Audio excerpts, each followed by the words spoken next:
السلام عليكم ورحمة الله وبركاته. معاكم مع إبداعات رضوى، مع فكرة جديدة.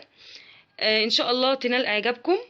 أنا النهاردة هعمل حاجة مختلفة شوية.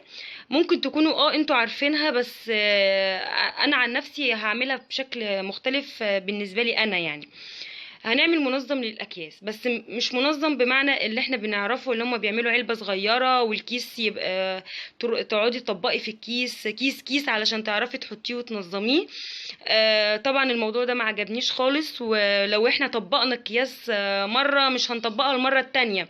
واحنا كان بطبيعتنا كستات مش هنعرف ان احنا نواظب على موضوع ان انت تطبقي كيس كيس دي، وخصوصا لما يبقى عندك كيس كتيرة جدا جدا.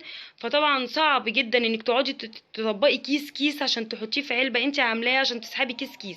او في ناس بتعملها برضو بطريقة تانية، بتربط اكياس في بعض بالنسبة ان انت تبقي سهل انك تسحبي، بس برضو بتقعدي تطبقي كيس كيس. والموضوع ده يعني ما عجبنيش نهائي. فانا يعني انا حبيت اعمل طريقه من افكاري انا. يا رب تعجبكم، مش عارفه هي هتعجبكم ولا لا، طبعا هتقولوا لي رايكم. انا جبت الكاروره الازاء الميه دي، اكيد طبعا هي موجوده في كل بيت، موجوده عندنا كلنا. ديت انا هعمل منها منظم اكياس، بس مش منظم بمعنى ان انا هنصص الكياس، لا. انا هسهل عليك انك تسحبي الكياس، بس في نفس الوقت تبقى منحكشه براحتك. يعني تحطيها منحكشه وفي نفس الوقت تسهل عليك السحب، انك تسحبي الكيس بسهوله. هي دي الفكره.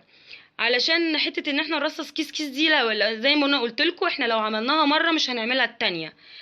فيا رب تعجبكم الفكره، وان شاء الله هنطبقها مع بعض. هي كل الادوات اللي احنا عملناها ليه قاروره الميه دي والغطا، وهقول لكم احنا هنعمل بيه ايه بالظبط. وعندي قطر، يعني زي قطر، وعندي قلم فلوماستر. هقول لكم بالظبط هنعمل ايه مع بعض. وتعالوا يا رب تعجبكم الفكرة، يلا بينا. رجعنا تاني حبايبي، بصوا معايا. اولا احنا هنحدد ان احنا نحاول ان احنا هنقطع الجزئية دي كده، فاحنا هنحدد بالقلم. خليكم معايا. هنعمل كده بالقلم عشان هنقطع الجزئية دي كده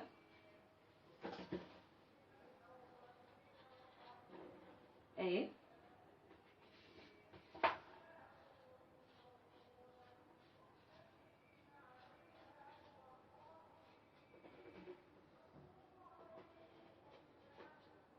اهو كده. وهنحاول ان احنا نعمل لها عليقه برضو. واحنا بنقطعها هنسيب لها حاجه كده نعلق بيها. بدل ما نعمل لها عليقه، لا، احنا هنسيب لها حته بلاستيك كده واحنا بنقطع، علشان دي اللي احنا هنعمل بيها العليقه. نرسم بالقلم كده. هقطع الحته ديت ودي بالقطر وارجع لكم تاني. اهو زي ما انتم شايفين، زي ما انتم شايفين بقطع اهو كده.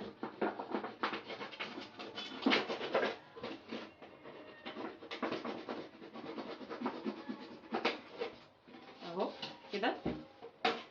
وبعد كده هنيجي كده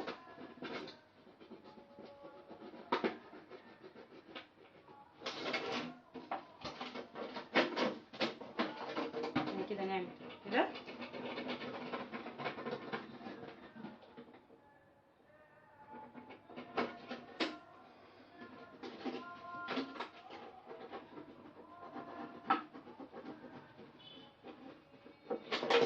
اهو كده. اهو يا حبايبي، انا دلوقتي قطعت الجزئيه اللي كانت فوق، والحته اللي انا كنت عاملاها هنا ديت اهي قطعتها من النص وشلتها، علشان ديت اللي احنا هنعلق منها اللي هي المنظم ان شاء الله. المرحله التانية الغطا، هنحاول ان احنا ناخد المقاسات بالغطا. يعني هنعمل كده كده دايره دايره بالغطا، وبرده هنقطع نعمل دايره اهي برده هنا كده.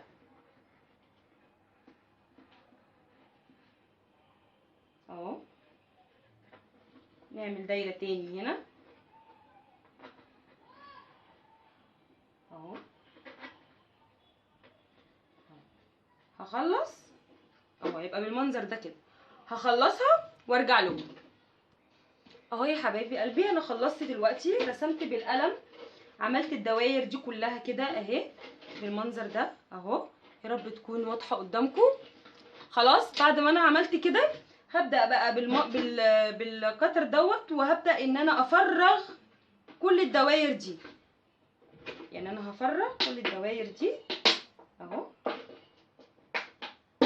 حاسبوا ايديكم وانتوا بتعملوا اهو اهو كده. على فكره بتتعمل بسهوله جدا. هعمل معاكم واحده بعد كده هكمل الاخر وارجع لكم اهو.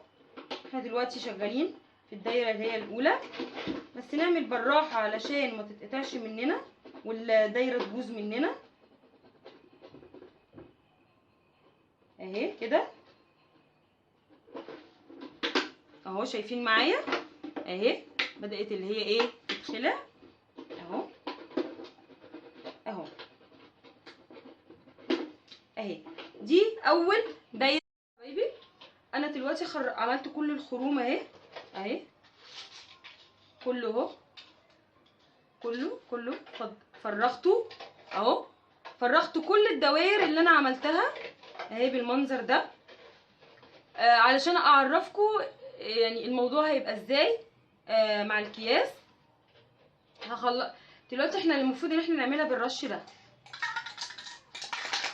الرش اللي هو البني. هرشها كلها معاكم وبعد كده اقول لكم بقى نحط اكياس ونعمل ايه بالظبط. بصوا حبايبي هو ده الرش اللي انا هرشه بيه، ده لون بني. خليكم معايا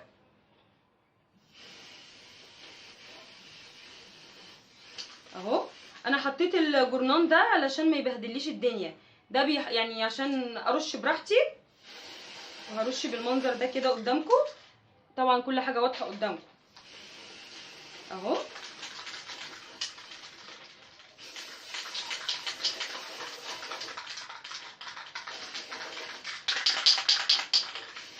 اهو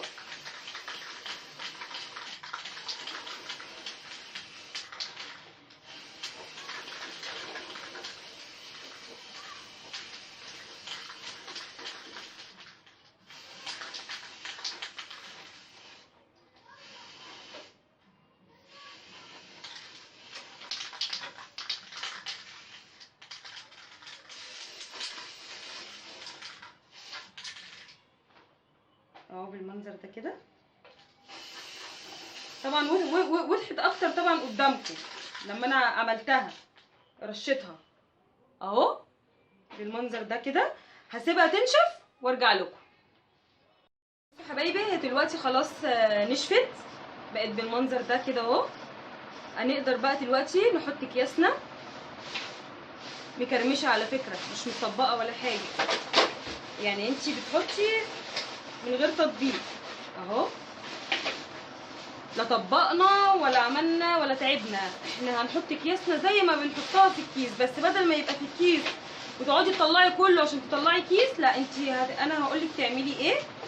انا حطيت كل الكياس اللي عندي دلوقتي اهو، حطيناه كله اهو بالمنظر ده اهو. وبقت الخروم باينه في الكيس. هي لما هتتعلق هتشدي كيس، عايزه كيس هتشدي كيس من الايه، من هنا كده كده. هتشدي كيس تاني، عايزه كيس تاني تشدي كيس تاني من هنا اهو. من الخروم دي تقدري ان انتي تشدي الكياس كده اهو، وترجعي تحطي تاني اهو بالمنظر ده. وكل اكياس تشدي كيس من الايه، من الدواير دي اهو من هنا بكل سهوله، ولا انك تتعبي ولا تقعدي تدوري، لا هي طالعه لك من كل حته وانت يا دوبك هتاخدي على طول. يا رب الفكره تكون عجبتكم حبايبي. بعد ما انا علقتها في المطبخ بقى شكلها جميل جدا. يا رب تكون الفكرة عجبتكم وتقولوا لي رأيكم، ودعموني بالاشتراك وتفعيل الجرس ولايك، ومع إبداعات جديدة مع رضوى. والسلام عليكم ورحمة الله وبركاته.